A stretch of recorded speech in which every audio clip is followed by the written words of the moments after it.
David was eliminated from the list when Prophet Samuel demanded for the sons of Jesse, in 1 Samuel 16, 8-13.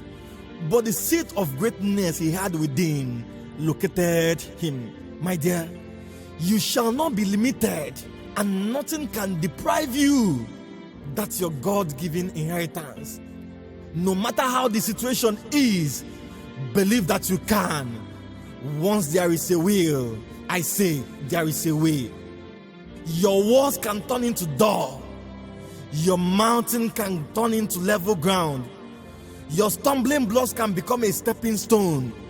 The bend of that road is not the end. It is not the end. At the end of every tunnel, there is a light. You can be great. I want to tell you, no matter your age or stage, it is not too late to be great, because the final whistle has not been blown. Refuse to hear anything apart from the sound of greatness.